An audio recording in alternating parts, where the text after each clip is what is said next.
El Primero de la Mañana. Con Analía Soria y Claudio Ponce de León. Más escuchás, más te informás. Bueno, vamos a hablar con Jorge Giacobbe. Vamos a preguntarle algunas cosas que queremos saber. Giacobbe es el titular de Giacobbe y Asociados, una de las encuestadoras, en mi opinión personal, más serias que tiene la Argentina, ¿no? ¿Qué tal, Giacobbe? El gusto de hablar con usted nuevamente. ¿Cómo va? ¿Qué tal? Buenos días, gracias por esa pregunta. Bueno, primero debo preguntarle cómo cree usted, no sé si ha habido el tiempo necesario para hacer el estudio correspondiente en términos científicos, pero ¿cómo ve usted esta caída de ficha limpia? ¿Cómo puede impactar, si es que ha impactado en algo, a las aspiraciones del presidente? No, nosotros estamos empezando a medir ahora, poder establecer números al respecto. En términos, entonces, de consideraciones, yo en términos personales lo vivo con muchísima tristeza, ¿no? Con mucha tristeza. Me parece que la opinión pública está, por supuesto, a favor de las medidas que puedan solidificar procesos más transparentes dentro de la política, pero de ninguna manera podría sostener que esto pueda impactarle al presidente en términos negativos, digo. ¿Por qué? Uh-huh.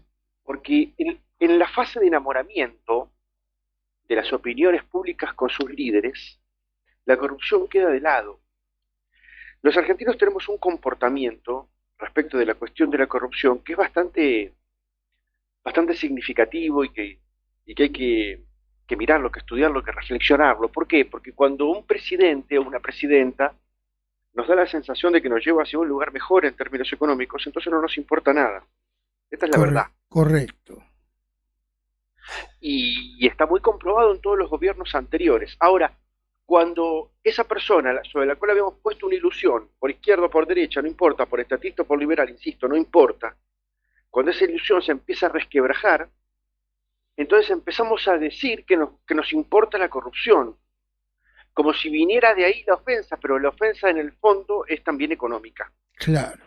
Entonces tenemos una dualidad los argentinos. Decimos que nos importa la corrupción, lo jugamos en la conversación pública, pero en definitiva después no lo accionamos nunca, porque no es un driver de decisión. Uh-huh. Es decir, para las próximas elecciones podría interpretarse el regreso de, por ejemplo, el voto cuota.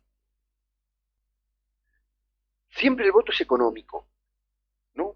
En Argentina, para los argentinos y con las características de lo que nos ha tocado vivir en Argentina, lo que más explica el comportamiento, es decir, la configuración y la desconfiguración de los comportamientos de los argentinos en torno a las elecciones políticas es la economía. Es la economía. Entonces, en el primer gobierno de Cristina, cuando la opinión pública le daba la sensación de que ella nos llevaba hacia un mundo mejor, iba a ganar con el 54% de los votos en el 2011, entonces ahí Sueños Compartidos no le importó a nadie. Uh-huh. Y después, en su segundo mandato, la misma mujer, con 38% de inflación, entonces Chicone dolió y fue un misil debajo de la línea de flotación, pero si era lo mismo. Claro. Y la información estaba. En la primera fase los argentinos no lo quisieron ver, quisieron negarlo, quisieron obviarlo. ¿Por qué? Porque estaban enamorados, y en la segunda fase, entonces, ofendidos, ven todo. Entonces, no se trata del tema en particular, sino que se trata de cómo vivimos los ciudadanos estos procesos de idealización, ¿no? Es Ahora, decir, en última instancia tiene que ver con nuestras inmadureces. Entre nosotros, Giacobbe, somos jodidos los argentinos, ¿no? Porque esto me puede llevar a pensar que entonces la culpa no la tienen los dirigentes, sino quienes votamos. Pero absolutamente, absolutamente. En una democracia que puede ser de baja calidad, pero que funciona en Argentina, donde los ciudadanos tomamos decisiones y el sistema político se queja un poco pero las respeta, los que hemos construido el país que tenemos somos nosotros. Yo distingo, dentro de este juego, para no decir que todo es lo mismo, yo distingo culpables de responsables. Los políticos son culpables. Tiene pero usted los ciudadanos, razón. a mí, Claro, los ciudadanos somos responsables. A ver, en los últimos 50 años, en las mismas décadas en las cuales China, por ejemplo, sacó 400 millones de personas de la pobreza y las puso en la clase media, 400 millones de personas. En el mismo tiempo, los argentinos convertimos 75% de clase media en 60% de pobres. No fue una sola persona, no fueron dos, no fueron tres, fueron 50 años de tomar decisiones malas. Y de esto me parece que nos tenemos que hacer cargo, porque si uno no se hace cargo de las cosas que hace mal, nunca las va a corregir, ¿no? Estamos de acuerdo. Provincia de Buenos Aires, frase nueva, la madre de las batallas para el año que viene. ¿Cómo está el panorama? Mira, en términos nacionales, hasta antes del mes pasado, es decir, la última vez que había medido intención de voto, la Libertad Avanza alcanzaba 42% de intención de voto a nivel nacional, insisto. Después de eso, en la encuesta posterior, Milei subió 8 puntos de imagen positiva, con lo cual deberíamos asumir que está mejor que eso, en términos nacionales. ¿Cuánto? 45, bueno, sería una elección muy buena para el presidente. Una elección de 42 o de 45 va a ser muy parecida, o sería muy parecida, a la elección donde Juntos por el Cambio ganó hace 4 años. Y entonces, ¿qué pasa con 42, con 45 puntos? Ganás a nivel nacional, tenés el símbolo de haber ganado a nivel nacional, y en la provincia de Buenos Aires ganás o perdés por 1,5 puntos. Entonces va a estar muy parejo hasta el final, me parece, la provincia de Buenos Aires. Bien, ¿esto de levantarla tanto a Cristina Fernández no es peligroso? No, es auspicioso. Es auspicioso. Mira, el mes pasado, en la encuesta digamos, en la parte de la encuesta que no publicamos, que le damos solamente a nuestros clientes, tenemos un dato que es muy interesante y yo te lo voy a contar. Cuando preguntamos qué sensación, qué emoción te produce la vuelta de Cristina a lo público, al ámbito de lo público, Cristina había estado en silencio durante muchos meses, el 48% de los argentinos se siente irritado y el 25% se siente alegre. Entonces vos fíjate que el 48% de la gente que se siente irritada se parece mucho al 50% que tiene Milei de imagen positiva, se parece mucho a los que lo votaron en la segunda vuelta, que no lo habían votado en la general ni en la PASO. Es decir, hay un número cercano al 50, 48, 52, es decir, en torno al 50, para el cual Cristina es un estímulo que produce fobia. Entonces, no es lo mismo cuando el objeto que produce fobia aparece que cuando no aparece. Suponete que vos sos fóbico a las arañas, ¿ok? Y yo lo sé. No te vas a comportar de la misma manera si hablamos de arañas que si yo saco una araña y te la muestro. Está clarísimo. ¿Ok? Apareció la araña. Apareció la araña para el 50% de la población. Pero más importante que eso, a mi criterio, y esto ya no en términos de opinión pública, porque la opinión pública está en otra frecuencia, esto es únicamente en términos de mi análisis. Lo mejor para Milei respecto de Cristina es que Cristina obtura el futuro.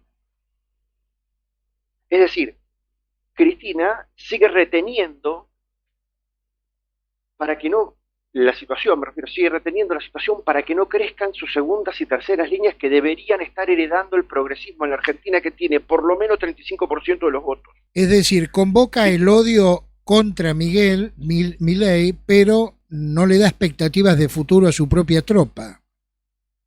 Claro, y frena el futuro.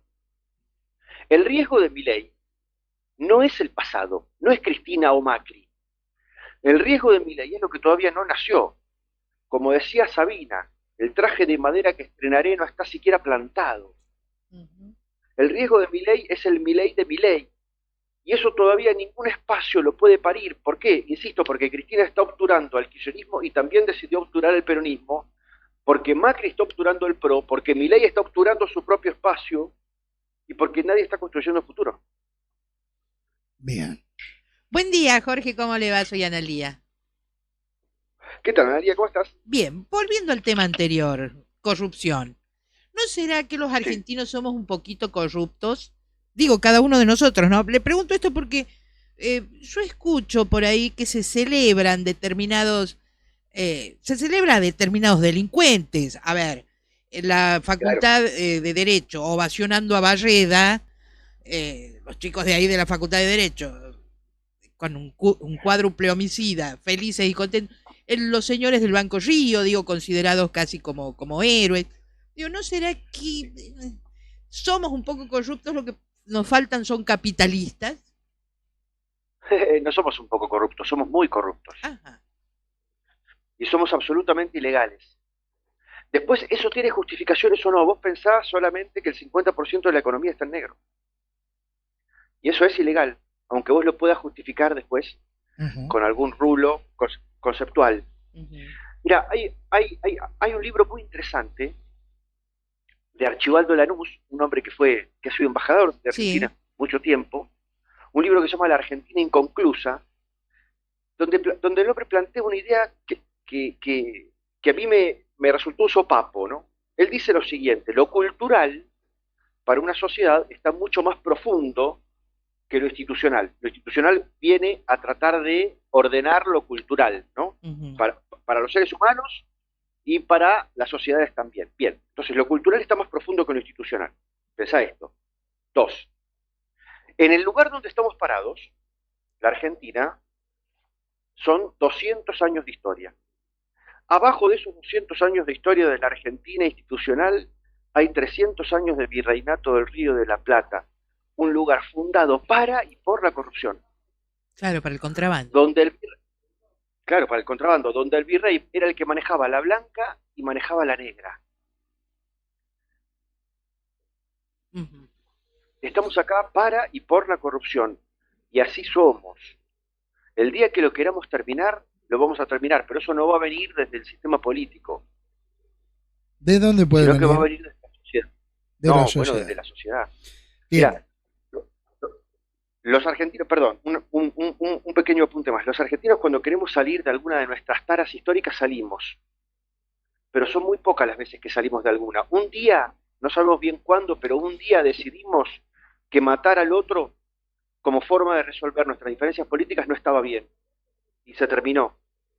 ¿Ok? Hace 40 años atrás estaba bien, 50 años atrás estaba bien, ¿no? Mi viejo siempre contaba, mi viejo fue un militante de los 70, siempre contaba que el día que mataron a Rucci, él cayó con un champán al asado del domingo de la casa de mi vieja.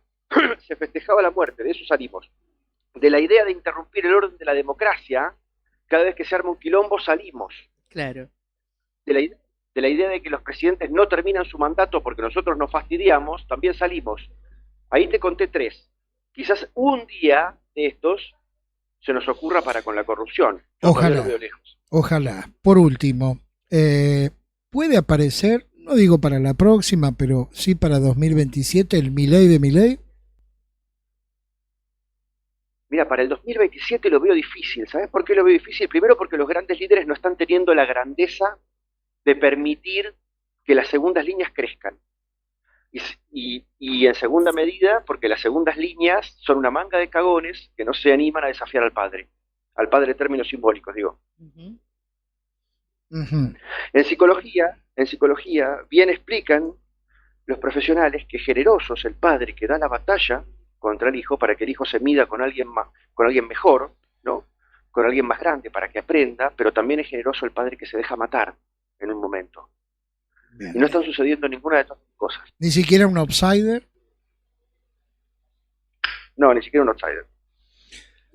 Jorge Giacobbe con nosotros. Jorge, gracias por su tiempo, como siempre, muy gentil, ¿eh? El primero de la mañana. 100% periodismo.